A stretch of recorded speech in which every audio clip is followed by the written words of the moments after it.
Hello, ladies and gentlemen. Welcome back to the Asus ROG Season 3 Dream League here in Sweden with myself and Draskell. We're ready to get ourselves into the first game of the second best of 3 of the day between Basically Unknown and Game Online. We're well into the draft, so let's get yourselves into it as well, so you can see what we're seeing. And well, yeah, at the beginning of the show, I said if Basically Unknown get their hands on the Arise Magnus SF4 Beastmaster, they're going to be in a good position. They get the Magnus. This is like the next level bait. I'm calling it right now. This is not a support Morphling. They just picked Abaddon because they think that Game Online think that Basically Unknown are running this as support, but it's not. Okay. That's what I think. Because if you look right now at what they have, like a lot of people think, sure, Magnus and Power and a melee hero is always going to be better, which is true. There's nothing wrong with that. But Morphling is purely stat-based. So Empower still makes him hit really, really, really hard. And against Juggernaut, as a hard carry, he's great because you can't ever Omni-Slash him. He's a natural Linken's carrier as well, so you can stop things like Cask. And in the late game, he's an absolute beast. So I think this is actually supposed to be a core, and Game Online have just picked an Abaddon where it's not a bad hero, just because like Lion has some good disables. Mag, you can like get your shields off and such, and you can save your carry from getting like chain disabled and stuff. And so it's not bad. I just think that maybe they jumped the gun and maybe thought something that wasn't actually the case. But we'll see. It could actually be support Morphling anyway. But I figure if you're gonna pick a support Morphling, you want it with like a Skywrath, for example. Like if they had started Mag Sky and then picked Morphling, then I would understand the Abaddon pick a lot more. But it's just a Lion. So Lion naturally has his own disables. Like he doesn't really need the Morphling initiation to guarantee a kill. Whereas if you had Sky, which they do end up taking anyway. So yeah, it's farming Morphling. And now they're going, oops, we messed up. Right, so yeah, indeed. So, I mean, the Abaddon, I mean, it's not like it's an irrelevant hero. It's not super terrible. It's not super terrible. No, I just feel like they saw the Morphling and they were like, oh god, not this. And then they had to pick something, you know. But we'll see if they have a game plan built around the Abaddon. I mean, heroes that do often get picked against, well, like the Morphling, we normally see the Disruptor come out. But I guess with with the 2 supports array, that's unlikely. I mean, what kind of cores do you feel that they could pick that can control and deal with the Morphling? Well, Morphling late game is one of those heroes that's pretty tough to manage no matter what. And since Troll and Sniper are both gone, which are pretty much my go-tos, I would imagine, for playing against something like that, you might even want to just go for like being greedy and picking an AA, for example. Like even if you wanted to run like Abaddon with do 2-1-2, right? So you put like the Witch Doctor with a Jug, and then you have an AA with an Abaddon, and you're just running your lanes that way. Because in an off lane, you might be able to get away with running that dual lane and making sure that your AA gets levels. That way you have good deep push. You have something that hard counters the Morphling. It doesn't have to be a core. It can just be something else in your team that just stops him from being able to gain mass survivability through converting stats. Okay, 4th pick now for Game Online. Maybe this is going to reveal a little bit more of what they do intend and plan to do. I mean, so far... Okay, it's the Clockwork. Okay, so I mean, very good at disrupting the team fight when you've got heroes like your Magnus jumping in and your Morphling waveforming in. Yeah. And also pretty nice against the squishier supports like the Lion and the Skywrath. Yeah, it could also still be offlane Morphling now that I think about it. Because if you put offlane Morph and Mag mid, you have your double support. You could just be like double mind gaming, right? And just saying, okay, well, they might think it's a core now, but we could just pick another core last, put the Morphling in the off lane, still have a strong safe lane, and we still have our Skywrath Morphling set up. Is there a reason why you don't necessarily seem to, or you don't really want to see the Morphling in the position 1? Is it just because there's a lot of heroes that do the job better? Well, it's just a matter of how quickly the games can tend to snowball out of control nowadays. So say, for example, like the 13-minute loss. We hadn't seen a game that short, but we've seen games where a team has been dominating by that point. And it really feels like there's no way that the enemy is going to be able to come back, right? So those types of games are why Morphling isn't picked that much, because he's not really great at deep pushing. He's not great at fighting until a little bit later on.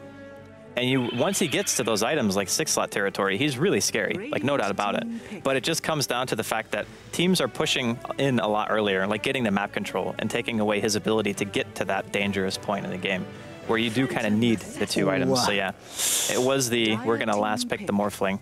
And Game Online, their Abaddon pick will in fact be worth it, as now they're going to have PA as their hard carry against Jug, which is a great matchup, because Juggernaut typically builds like the Mask of Madness, SNY, Scotty, and then he doesn't make MKB.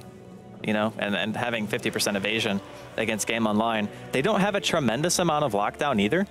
And the only thing on their team that really can hurt them is Clockwork, but you can blink out of the cogs to like a teammate or something like that. So we'll see how the matchups end up going. And TA versus Magmid, heavily favored for TA, like not even close. You might be able to get some farm if you're Arise, but I think if it's down to the war of the carries, it might end up being basically Unknown who are going to have the advantage, because you're going to have that melee core.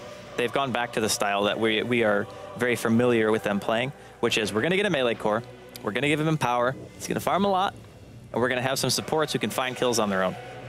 Yeah, absolutely. I mean, yeah, they've certainly got that lineup basically Unknown.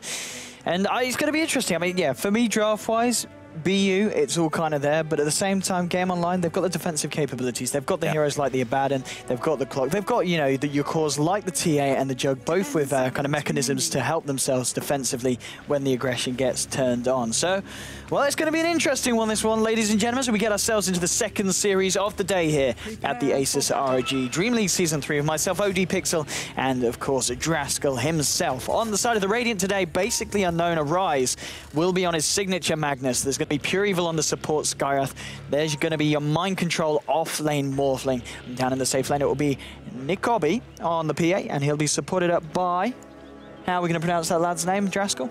Insolent. Insolent, that is it. I forget it every time. Insolent, that is the lad. It is. Yeah.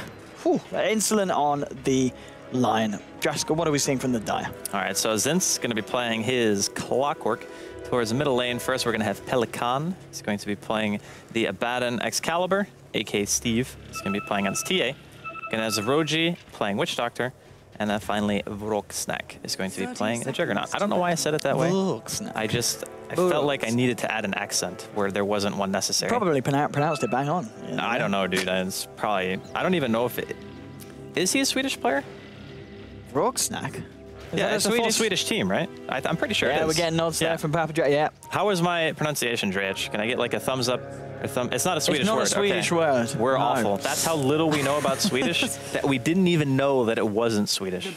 Oh boy, here we go. Anyway, the game kicks off. Excalibur. Oh, he's still going to get the bounty rune, and maybe, just maybe, no. A few couple of clicks there to the backside of Insolent, and it will force him away. Magnus gets the bounty rune from the top lane. It's going to help him, of course, towards that bottle as well. Pelican will help get the block off in the mid lane, but at the same time, Sky helped Rise a little bit more, and the block is going to be very nice, and Rise is going to start this lane in a very good position. Well, again, the matchup is still favored for the TA after the first couple of levels, but if they're just going to sit the Skywrath here and be a nuisance to give Arise the start that he needs, you know, just get to the bottle, really, is all he wants. And then once that happens, he'll be able to make his own dreams come true. And I believe he got the bounty rune too. He did, yeah, he did, yeah. So Arise already has his bottle, so I think he'll be A-okay. Okay, top lane, Mind Control on this off lane Morphling. It's just going to be the Juggernaut and the Witch Doctor here for the time being. I mean, Mind Control should be fairly safe here. Yeah, there's no way they can kill him. Like, spinning is pretty much a no-go, unless for some reason Mind Control decides to just waveform in. Seriously doubt he'll do that. Last time we saw him play here at the Asus ROG Dream League, he had a pretty standout performance, so I don't think he'll be doing that anytime soon. But as far as the lanes go, I quite like what Game Online are doing. They're probably going to get a little bit less out of their Abaddon than maybe they would have liked to, but they realized why they needed the hero. It did end up being that offlane morph that we talked about, and we've actually seen Game Online run themselves. And they're going to be in a position to where Pelican can have a really big impact on this game if he's just in the right spot at the right time. You're looking at, so the other lane we haven't talked about on the bottom, this tri-lane against the Clockwork. I mean, so the PA, I mean, we don't see the PA a lot. Why is that? Because, you know, this is a very strong hero. Is it just because of the fact that it's slightly too RNG based? I don't think it's really that much about the RNG as it is teams picking a lot of heavy nuking. So you see a lot of Zeus. Yeah. See a lot of Lina. Both of those heroes completely crush PA because your stat gain isn't great. Like strength gain, 1.85. That is very bad. You're not really tanky, and you don't want to go for a first item BKB on a hero like PA because you need to be able to scale her damage at least a little bit. So if you're not going to find that opportunity, you're seeing Mind Control here get harassed a bit, but I think he'll be fine. Okay, he didn't deal damage with the waveform, but it's not too big of a deal. But as far as PA goes, it's just simply burst and heavy lockdown. That's why she's not picked so much. Okay, back in the mid lane, Arise, after being given a helping hand at the start, is still losing the lane to the TA. Excalibur 14 for 3 up against the Arise, is 9 for 5. I mean, so Arise, you said at the start you're not expecting him to do amazingly in this lane, but in terms of the TA getting a kill, is it only kind of when those traps come online that Arise really needs to be careful? As experienced of a player as Arise is on Mag, I seriously doubt he will give a solo kill to Excalibur, because the only way he can die is if he skewers and there's another trap already there. You know, like it needs to be in a position to where he's trying to retreat, skewers into another trap, and then he could die. But even then, it's like you'd have to have a blink to even catch him, because level 2 skewer is 900 range, so quite a far distance to travel. I mean, on the side of Game Online, we are seeing the Abaddon kind of rotate around the mid lane quite a lot, but I mean, the Abaddon, a very defensive hero. That's, I mean, it's not going to help TA get a kill against the Mag. It's just going to stop her from dying. It's a reactionary pick from Game Online because they realize how threatening the Morphling can be. And again, even if he's not having a fantastic start and he's not getting any EXP, the only thing he needs to do is be able to use Aphotic Shield on the Morphling stun. That is his sole purpose. Like, that's all he needs. He can remove Skywrath silences as well. He can get rid of the Hex. He can do a multitude of things to save his cores. And that's really what Game Online are really looking for him to do. And he can also do some Ancient stacking for his TA, as it looks like Steve is going to be detained going for the bottom rune. But yeah, I don't think that it's not awful. It's just that he's not going to do much on his own until later. I mean, in terms of control as well for the side of Game Online, I mean, what have they got? Hookshot and the Paralyzing Cask. Is that enough against a team with heroes like the Morphling and the PA that are going to be jumping all over the place? Because of how TA functions and how Juggernaut can do a lot of damage without really being targetable. So he has Spin and then he has Omni, one of which you can't be focused because you can't use magic on him, so you can't disable him. Then the next you're just simply invulnerable. The damage that he deals is usually guaranteed in a team fight so long as the Omni doesn't bounce poorly. So it's not like he needs anybody to control for him. It's more just like he needs to see the hero to be able to use abilities on it, which makes Juggernaut really great against like the Skywrath and Lion matchups before those heroes have Blink. And Arise looking for a potential skewer here middle lane. Haster not able to get him behind Excalibur though. Yeah, I think their lineup can still work out. It's just harder to... Lion, he's going straight for the Ancients and he's found Pelican and the Ancients helping him out. That's your first blood there for Insolent. Great idea to rotate over there to the Dire's Ancients and finding the Abaddon, stacking them. He's going to be happy with that. The dream. That Abaddon has 100 experience, by the way, to his name. He is level 1, 5 minutes in, 100 EXP. So, I mean, in the draft, you were worried about the Abaddon pick, and then we were like, okay, it's going to be all right. Are you still worried now, the fact that he's getting absolutely nothing, or do you still feel he can offer a little bit in these fights? Well, maybe they could have picked Shadow Demon instead. Oh, bottom lane, they're going in on Zinz. He's stuck in his own cogs, and Nikobi on the fight PA will be able to find the kill. 2-0, another kill for basically Unknown 5.5 minutes in. Yeah, the biggest concern I had when I saw the Abaddon is this situation where the hero is very, very dependent on levels, but they didn't have the lane set up to where he could get it. Like, you don't want to put the Abaddon with the Clockwork because you want the Clockwork to hit level 6. So Zinz can't have another hero in his lane just soaking from him prior to him having Hookshot. Because if he doesn't hit 6, then he can't make space. If he can't make space, the Abaddon's not going to have anywhere to go. So it's kind of just like this circle of really bad things that can happen to you if your offlaner and your Abaddon don't really get much. And I kind of feel like that's the case right now, at least in the early game. Now, some mid-game engagements could totally turn that around. Like, just 1 or 2 good picks can put your Clockwork in a great position, and then Zinz can start making all the space in the world. But until that happens, the Abaddon is going to be a little bit of a liability. Like, his only job right now is walking from lane to lane and soaking EXP when either Excalibur is going for the rune or the Clockwork has to back. That's all he can do. Excalibur is going to be clearing up the jungle here, indeed giving more space to the Abaddon in the mid lane so he can try and get himself on the board in terms of XP.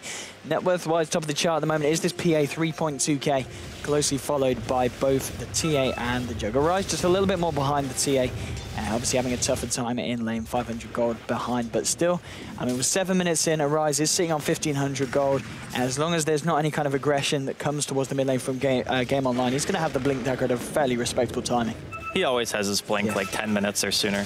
It doesn't even matter if he gets a kill. He's just that proficient with the hero that no matter what the circumstances, he'll get his item.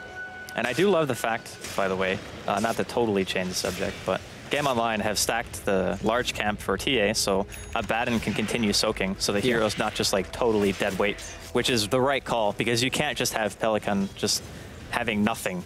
Like, he needs to be able to hit 6, and even if he's not farming, the EXP is what's important here. Indeed, and top lane, paralyzing cast coming in. The bounce is going to be there a couple of times with the Maledict, but oh, Omni Slash as well. That's a dead mind control. Very nice synergy of the moves there, and yeah, Rucksnap on the Jug, getting himself that gold, getting himself that kill as well, and getting this side of Game Online onto the board in terms of kills so far into the game. 8 minutes in. I mean, we were talking about well before the game and before any game of Basically Unknown how you kind of should ban the Magnus. Now, why do you feel Game Online didn't ban the Magnus? Do they have the means to deal with a Mag and his RP in the teamfight situations?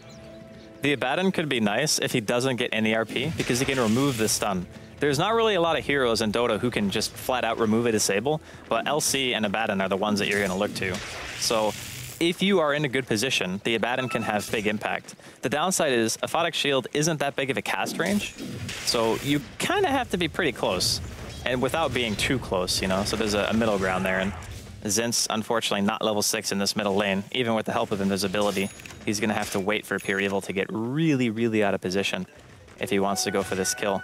And as we talked about, large stacking on Game Online side, Arise also gets a large creep stack of his own, which secures his own Blink Dagger at just under 9 minutes. So pretty standard stuff coming out from Arise. And I say standard, but I mean for a guy who plays a hell of a lot of Mag.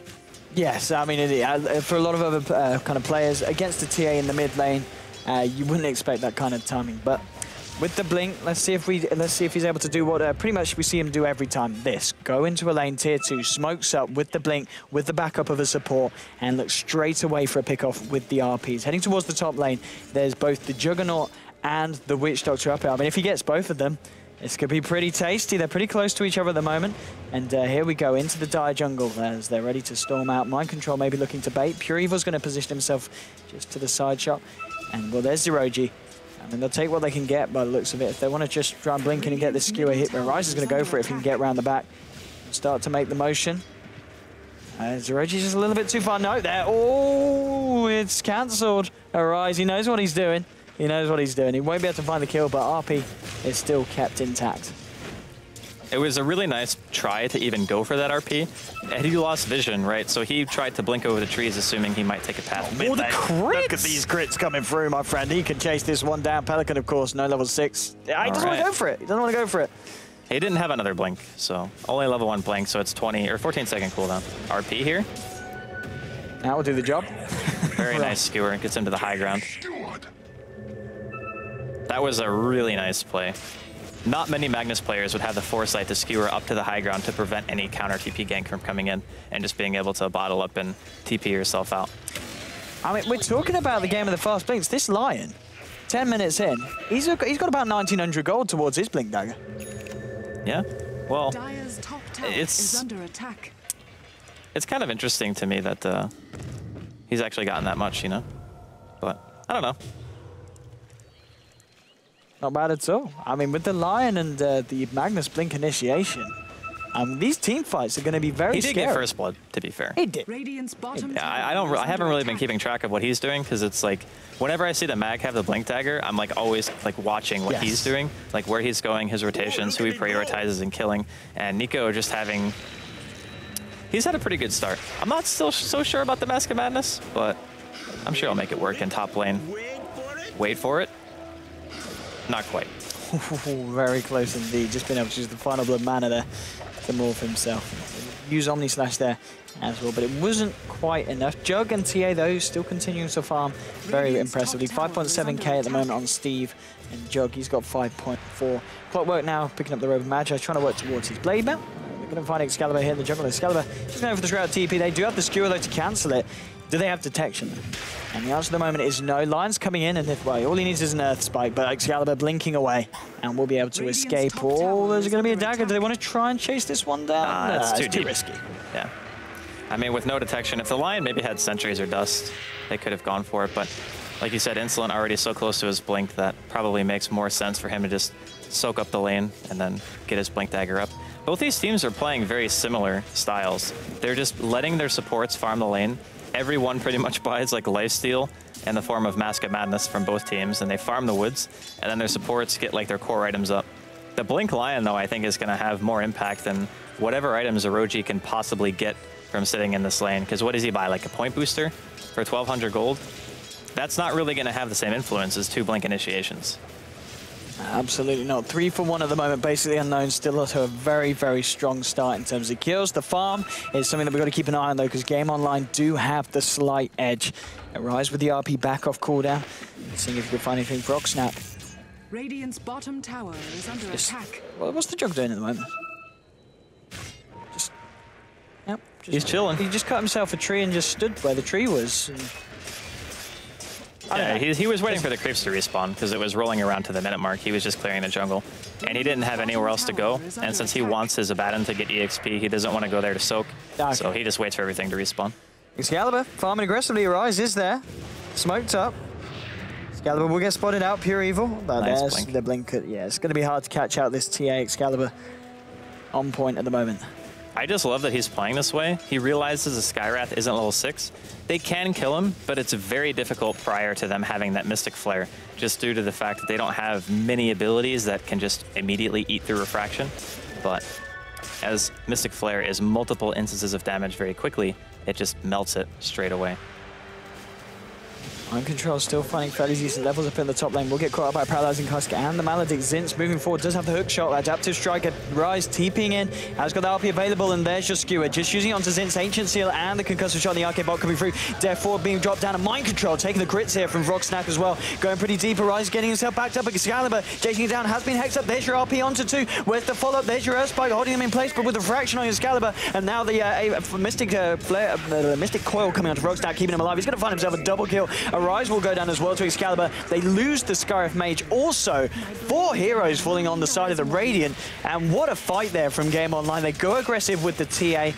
This, you know, the Voodoo Restoration from the Witch Doctor, and they're batting just on the back lines with the Aphotic Shields, with the Mystic Coils, keeping everybody topped up, and they get the tier 1. Wow. That fight only worked out because Nico didn't have a TP. Had he been able to TP to that team fight, there would have been way higher of a probability of Excalibur dying before he was able to get that next refraction off. And the Abaddon came in huge, getting some clutch saves, being able to keep his team going while they tower dove there. I really thought that RP was going to be the turn. Like, as soon as he hit it on 2, he even waited until like the last possible second to try to get it as close to spin being off as possible, just so the Lion could line up another double stun. Almost hit 3, actually. He just barely missed Orochi. But now Roshan going to be claimed here by Game Online, and that's a fairly big swing here. TA is a hero who can go for MKB in the later stages, and he's already up to 3,000 gold, so if he wants to go for Deso, he can do that. Against PA team, though, I almost think MKB is a necessity, because with the Mask of Madness, having an MKB at this early stage, you will annihilate Nico. You just go and you meld him, and he just boom, just that's it. I mean, yeah, TA and Jug, they're just having an absolute game in terms of farm and net worth. And Dire's middle tower. well, they're going to look for a bit of a push down here on the bottom lane. And look at the lead now. After that fight, straight up to 4k in terms of gold and over 5k in terms of XP here, favoring the side of the Dire. And Excalibur, Rocksnack, they're ready to start to push down this tower. Juggernaut with the Claymore picked up. So going for the Battle Fury.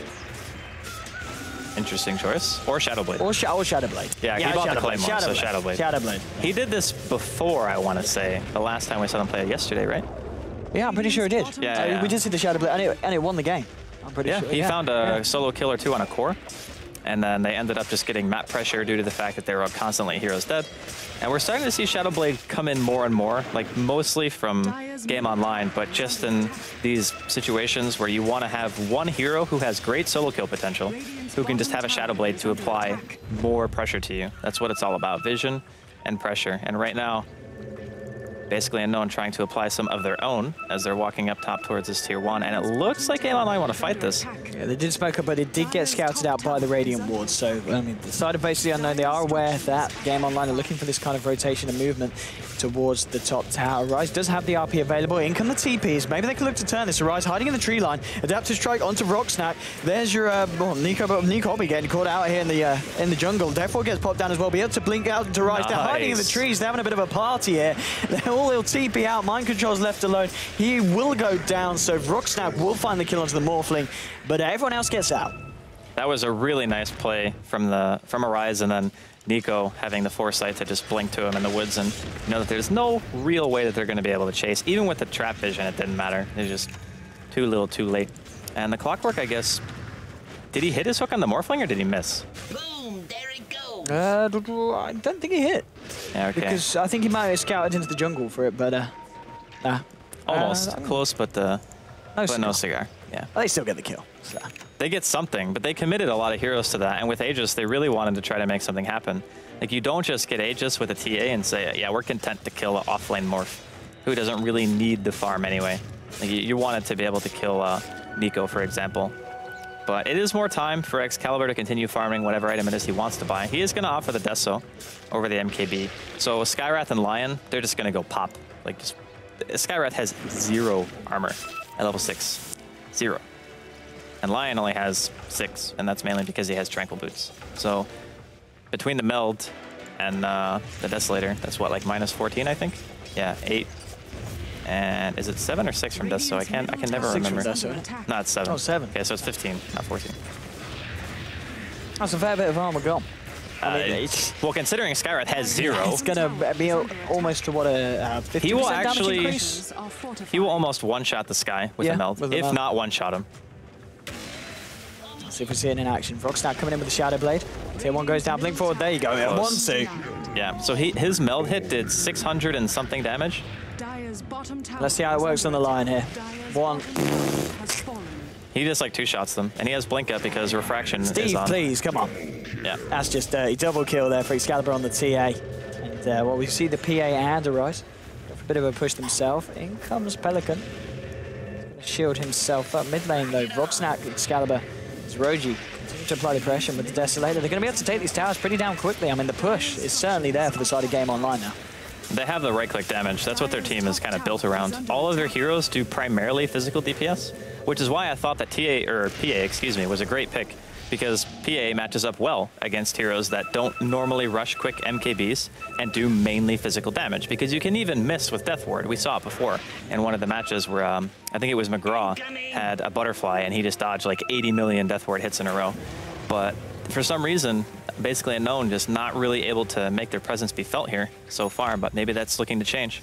Here we go, smoke up to the top lane. Arise, he's got the RP available, leading the charge. We've got 3 heroes at the moment. Vrogsnak in the sidelines will dispel the smoke here on the Jug, and now he's going in with the Shadow Blade. Omni Slash onto Pure Evil. That's Pure Evil down the bounces from the paralyzing cast between Arise and Nikobi. And yeah, Game Online, they stop the aggression and they find themselves a quick and easy kill on the Skywrath. It was very unfortunate because they had just dropped a sentry there when the Juggernaut walked in, and he just didn't notice it fast enough. I think he was looking up at the lane to try to go for a kill rather than turning around and noticing that there was a Juggernaut straight behind him. He throws out an Ancient Seal. They probably killed the Juggernaut. From Pelican, the bounces from the cask in between both the Morphling and the PA now. PA going in onto the Abaddon. The damage is there, will pop the ultimate. They could look to continue to chase this with the slow, and yeah, Insolent with the finger there just to secure the kill. We'll be able to bring down the Abaddon and force the rest of Game Online back here away from the top tier 1, which they have been able to take. That was a BM finger. Like that completely unnecessary, I'm going to kill you anyway, just by using my ulti finger. It's worth it though. It is. It's worth it. It's satisfying. For the line at least. Yeah, to kill somebody with the ulti is very nice. In the meantime, Nico, he's picked up a Manta. I'm not sure how I feel about it. I guess it's okay against Clockwork and Jug. Like if you just Manta to eat some Omni Slashes or you use it inside of the cogs, it's like okay. But I'm kind of wondering what it really gives him outside of him just wanting a Yasha in his inventory, you know? And maybe it's the lesser of two evils between buying that and an SNY. And I feel like he probably just wants the survivability of being able to have the illusions out. Or at least be able to disjoint stuff, I guess. Okay, I mean, looking at the Morphlings build so far on the side of basically Unknown in terms of items. Weapons. What do we got in the Morphling? Let's have a look at the Morphling. What do we got? What do we got? So he's going to be going for the Yule Scepter on the Morphling. So, I mean, that with the Adaptive Strike, you're going to be able to hold someone in place for a long time on this mid lane. Excalibur. Ouch. Bam. Trying to lure me away, man. Weapons. Sorry, Weapons. Sorry. Please, Weapons, forgive me. Have forgive me. But 6 to 9, yeah, they get the kill on the TA. Big kill there. Yeah, he was saving for his next item, which I'm guessing is, yeah, it is BKB. He bought the Ogre Club already. And I think he bought the Mithril Hammer before he died because he still has quite a bit of gold after the death. And once he gets up BKB, it's going to be so difficult for basically Unknown to kill him. Like, they're going to need the PA to, like, tunnel vision, which is not really a great idea considering the circumstance. Like, you have Death Ward to worry about. You got Omni from the Juggernaut, who is now level 14. And you're going to have to worry about Hook as well. And he doesn't have BKB. So if Zinz catches him out and he's forced to attack the clock, it's going to be not a great time. But I guess he does have a 5-second cooldown ability that can get him out of any bad situation.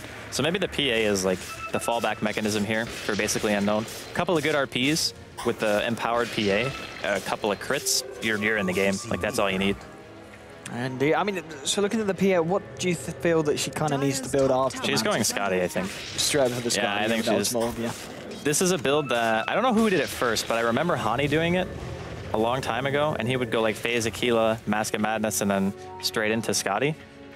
And it's really nice for when you don't want BKB. Frogsnak going straight in with the Shadow Blade. Shadow Blade on the rise was one there, and the Ancient Seal and the Finger bring Frogsnak low, but he's still alive with the help of the Mystic Coil and the Devotic Shield. He's going to be able to live through it. Death Ward gets popped down, is doing fair bit of damage to Arise. Arise will be able to skew Excalibur back. Shockwave will finish off the Juggernaut. 2 for 3 so far, though. Not looking good for the Radiant. The Mind Control, he's hanging about. He's got to be careful because Excalibur blinks down to low ground. Now gets the Desolate hits and the slow waveform out of the fight there for Mind Control. He's sitting on the cliff, chilling out. He has got the illusion to go to, but at the same time, the illusion in the fight. Now we'll draw the TA illusion away, so Mind Control should be able to get out if he needs to, but still 3 for 2 trade there favoring Game Online. That was a really clutch Aphotic Shield from the Abaddon, taking off the Silence and the Hex from the Juggernaut at the same time so that he was able to spin and get out of the fight. I thought he might have just Omni'd, but he decided to go for the level 1 spin to make sure that there was no more follow-up disable. And I guess the spin is the safer choice because you don't actually need to target anybody with it. And he ends up getting away just because of that. Well, not away, but at the start of the fight, he didn't end up dying, and it means that Arise had to overcommit and get himself killed just to kill the Jug. So all in all, Game Online with a really solid team fight here, and that secures Excalibur's BKB. And if he wants to go for Daedalus next, that is the typical transition after you already have the Deso and the BKB. But I still feel like he needs an item to kill the PA with, because this PA right now, Nico, he's working towards his Scotty. He's almost got it. It's only like 300 gold away. And once he gets it, with Empower and the stat build, it's going to hit really hard, and it's going to be very difficult to kill without having something that goes through evasion. Okay, 8 to 12 at the moment, favoring the side of Game Online. 25 minutes in, Frogsnak by Bolter, sorry, the Ultimate Orb on top of the Ashes, closing on the Mancer Star. Keeping themselves steady in the mid lane. Rise, he's got the RP back off cooldown if he wants to try and look for some kind of action. Mind Control still with the finished off Eul Scepter. Going top, he's going to find old Steve here on the TA. And now here's Arise with the rest of the gang. Insolent, Nikobi, Pure Evil, ready to go. And there's your Skadi complete now, Nikobi on this PA. The Dire Ward's going to scout it out. They know that this movement's coming from the side of the Radiant. They know that the smoke's happened as well. Smoke will get scouted out here by the Dire. Even so, Arise is going to give it his best shot, see if he can catch them out. And he will find Frogsnak. That's a big RP to find with the Hex and the lockdown there of the Ancient Seal and the Mystic Flare. Very nice pick off there for the side of Basically Unknown. Big kill. Very, very nice. To be able to get the most important hero, basically. I mean, Frogsnak is the high priority kill, right? Like, other than the TA. And killing him is pretty tough and okay. Baby. See you later. Sword in the ground. Wait, what does it say? Who turned out the lights? Wow. 1,174 damage crit. And that's with no real damage items either, by the way. That's just like, I have a Skadi and a Mask of Madness and a Manta. It's pretty defensive items. But just because of the way that Empower functions with mass stat builds, he gains right now, I actually don't know how to calculate it exactly through the Empower, but it gives a good amount, like 50% of 170-ish agility and your base damage. So it gives more than 50 damage or 60 damage right now. And there we go, they get Roshan as well. PA now with the Aegis on top of already a pretty scary amount of farm and net worth. 16.6k on this PA at the moment. Over 2,000 ahead of the TA over on the side of Game Online. And we're starting to see from the graphs a real swing round in terms of overall farm and XP. Favoring now, well, at least heading towards favoring the side of Basically Unknown. Gamer Online still have the slight edge, but they're certainly losing grip of what they've had in the previous minutes of this game. Yeah, but that's kind of what we said earlier too, is even if Game Online have a good start, because of how Mag works and how any empowered carry works, like you give him a Void, you give him a Juggernaut, it's the same situation. Like you have one good RP into a couple of crits, and you win the fight just because of how Empower functions and the synergy between melee heroes and Mag in general. That's why Basically Unknown love running these styles, and that's why people should just ban Mag against this team. Because even if Arise is a phenomenal player and other heroes like Shadow Fiend, for example, this is their comfort zone. This is what they do best.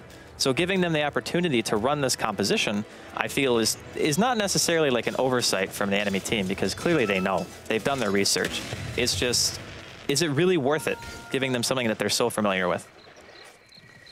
Yeah, I mean, obviously they're still in a position where they can take the game, but indeed, if Basically Unknown do take this first match, I wouldn't be surprised if we see some of these kind of heroes being respect banned out in the second game of the best of 3.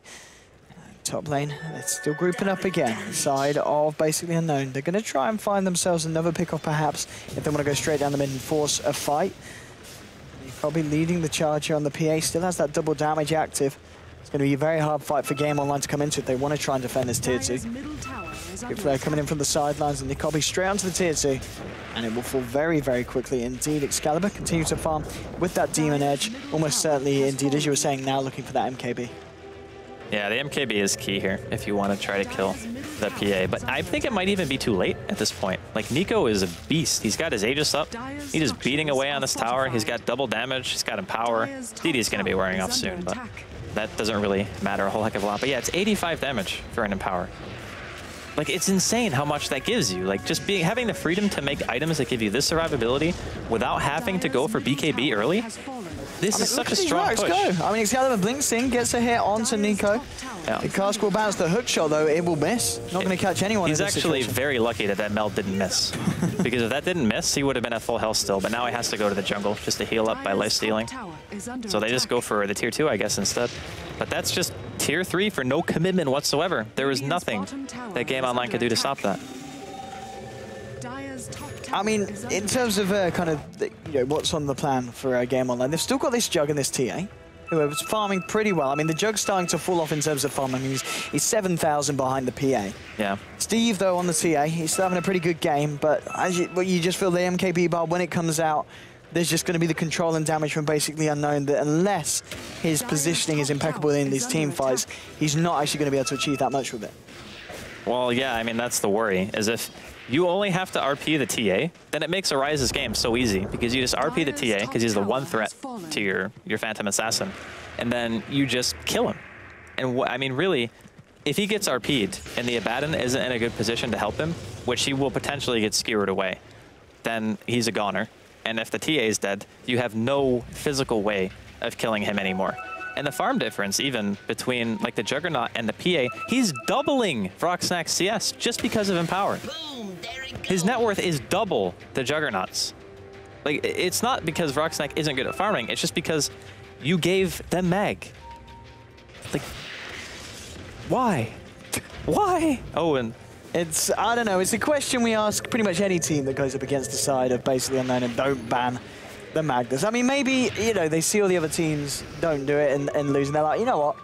Well, we're better than that. Yeah, we don't need to. We're going to do it. We're not going to ban the Magnus, and we're going to win. Even in the scenario that Arise wasn't really good at playing the hero, I would still contemplate banning it against a team who runs it so well, just in how they function around the hero. Not even necessarily the individual play of Arise, but just, oh yeah, we synergize this with a composition that can always come back. Like, this lineup can always win the game between two heroes. Like, that is the most nightmarish composition to play against, because even if you're ahead, which Game Online were at one point, and I would even say they were far ahead. I mean, they were, yeah. They just lose because... Yeah, about 5K at about 15, 14 minutes in. So very early on in the game as well. Oh boy, here we go. There's a smoke up from the side of Game Online. Pelican will get caught out here by Mind Control as this smoke is dispelled. Excalibur continuing to go into the Radiant jungle. Nico on the front lines of Rise is there as well. Have they got any kind of vision? They do have, I believe, well, there's a lot of scribbles on the map. They're going to pop down a Dire Ward in the jungle. They do have this Radiant Ward here, but still under cover of the smoke. Now it's going to get broken. So now the side of Basically Unknown, they know that something fishy is going on in their jungle. They're going to stick to the mid lane, though. They don't want to go looking for trouble at this point in time, though. 10 to 12 at the moment. And let's have a look again at what the PA's got, because we got a quick whiff of it earlier. It's pretty disgusting. Yeah, I mean, Abyssal Blade, Manta-style Skadi. That's not fun to play against now. He's gigantic. Like, and the cool thing about this particular build is since he saved his BKB for last, if they want to go high ground, he will have a 10-second BKB with these items. If he bought BKB earlier, because he didn't have like a team composition that he was playing against where he felt comfortable enough to delay it, a 5-second BKB versus a 10 is all the difference in the world. Yeah. Because all you need is one good RNG crit to be able to kill a hero at this point with this type of damage. And having 10 seconds to get that crit is a heck of a lot better than only having 5. Look at the jug. I mean, Manta-style Shadow Blade Mom. He's had the same items forever. Like, this PA is absolutely huge. And Game Online are now in this position where if Excalibur doesn't kill the PA, they're not killing him. It's looking to be a very rocky situation. Here we come on the top lane. They're going to go for the high ground here. Tier 3 is available for the taking, and also with the illusion starting to hit away at the tower. Excalibur trying to fend off this PA. They can't even kill the illusion. The oh, there's your RP, and you said all you got to do is RP the T8. That's what they're going to do, and that's Excalibur down. He can buy back. He can buy back, and he'll need to, and he certainly will. Bounces between the Morphing and the PA there. Deathwall gets thrown down, but straight away cancelled. And well, Mind Control being a little over-aggressive there. They do end up losing the gem. He's going to try and fight for this. BKB is popped, chasing this down, seeing if he can find anyone. They're all TPing out at the moment. Skyriff will get out. It looks like they will escape. Arise gets out with the Shadow Blade, with the Ghost Scepter, and with the Blink, Insolent gets out as well. So, Mind Control, maybe a little unnecessary, but at least they don't lose anything else there on the side. I think he wanted to commit to the fight because the buyback was a little bit delayed, but you should expect buyout, especially from a core player. So if a mid or a carry gets killed and you're pushing high ground, you should always expect them to be able to be back into the fight just at a moment's notice. But it was like I mentioned, you skewer him away from the Abaddon. The Abaddon doesn't have like a blink or anything to be able to get in range to break the disable. So the TA just dies. And if that happens, now he doesn't have enough money for his MKB. He still needs to farm another 1,000 gold. And if they had checked his inventory and saw that he hadn't bought anything for a while, they probably would have not only known that he didn't have buyback, but they would have seen, since he didn't have MKB, that Nico Baby is like unkillable against that composition unless he gets caught out by like a chain stun from a cask and eats like a full Omni or something. That's like the only way he could die outside of the TA, just having an MKB straight up. I mean, do you definitely imagine still at this point, for that reason you were saying earlier about the 10-second fact, that Nico will still just go for the BKB. There's nothing else that he could be thinking about and contemplating. Well, he could eventually trade in his Mask of Madness for Dominator and go for like a super late game tanky build. But I think the Mask of Madness is working wonders for him, and since he just gets another DD when they're going for Roshan, because why not, they're going to be able to kill this extremely fast, 2,500 damage crits. That's cheese. Now Nico doesn't even need a BKB. If he wants to buy one to be on the safe side and just say, okay, I can commit to anybody I want, I will kill them 100% of the time if I have a 10-second BKB. That choice is always good. Like, I'm never going to bash a BKB when you already have these items. There we go, Nico still with the use of the double damage straight onto the tier 2. Tier 2 will fall very, very quickly indeed. And now that is the final lane of Rax and Tier 3s exposed here on the bottom lane if they want to continue to push. And Nico just heads up straight to the high ground and straight onto the Tier 3. What are you going to do about it? Rocket Flare comes out. They have got the angle if they want to try and find a hook shot in, but do you want to be hook shotting into this? MKB is now finished up by Steve on the tier. But still, Zinz not quite wanting to jump in a rise with the Shadow Blade. Waiting to see if any kind of potential for a fight is going to come out here. The irony of this stalemate is now that the TA having the MKB up, he's fighting into the PA who has an Aegis. So now, even if they kill him once, they got to kill him a second time. I think if I were in his shoes, I would just buy the BKB on the courier and then have it sitting like behind you when you're pushing. And then when you resurrect, you like send a courier in with the BKB as you respawn and then pop it and then fight. But maybe they just don't want to buy BKB on him. Nico just going straight up again. hits onto the tower. The entire side of Game Online is here, but just not looking for the opening. Now they're going to look for the opening. Hook shot onto an illusion. They are able to kill the Lion with the Excalibur. Oh. Beautiful RP into the Mystic Flare, into the crits coming out. They killed the Jug. Jug will buy back. Excalibur still alive here with the Aphotic Shield and with the BKB, but Nico Baby with the physical damage going for the Death Ward, doing a fair bit of damage to Mind Control, but so far it's just the Lion who died at the beginning to the TA. Now the Aegis will get popped on the PA. TA has gone down on the side of Game Online, but Nico, he's back. Ancient Seal onto Zinz. He gets four staffed up to the high ground, and now they're actually backing out by the looks of it. Rockstar, look at the crit! Oh, what two double kill for Nico, going up to the high ground. He wants to go for the cleanup jobby. There's your crit on the dagger to Zinz. He's going to look for the base. No, screw that. I'm going to go for the kills instead. Triple kill as he blows up the Clockwork. Pelican, he's going to be added to his collection with ultra kill. And when your PA gets an ultra kill, you put your hands up at Jay. You say GG. What do you do? It's over. So they get a 3-man RP. The PA he doesn't get any crits there. I think he was just auto-attacking, almost kills like everyone, just from regular auto-attacks. Frogsnack decides to try to engage because they've used kind of everything that they have, gets crit in the face, then dies. Then he blinks in, gets another crit, kills another hero, and then gets another crit and kills the Clockwork. So that's the power that the composition, basically Unknown Drafted, gives you. It's unlimited late game potential just because of how any melee hero and Empower works. Like that's what they do. That's their thing. If you let them have it, they're going to play well. And sometimes I'm not saying it can't be beaten. I'm just saying that if you're playing against a team that runs this and that's the best strategy they have, why do you let it happen? I mean, Draskell, if you got any advice for people drafting against basically Unknown, what is it? Ban Magnus. Ban and probably Magnus, Wisp boys, too. please. Yeah. I mean, well, not necessarily please from our part, because it's always good fun to watch the Magnus, because of course. It's a real treat to watch. I mean, the RPs were great, the Empowers on the PA. It's always nice to see a PA just blowing up people with one massive, satisfying squelch. 1,700 damage. Yeah. Wow, that's a lot of physical DPS, and too much, of course, for the side of Game Online to put up with. And that will mean we're going to go to the second game, of course. First game being taken by basically Unknown in this second best of 3 of the day. So don't go anywhere, ladies and gentlemen. We're going to be back fairly shortly with game 2. But first of all, of course, over to our panel. But before that, we're going to run some commercials. So don't go anywhere.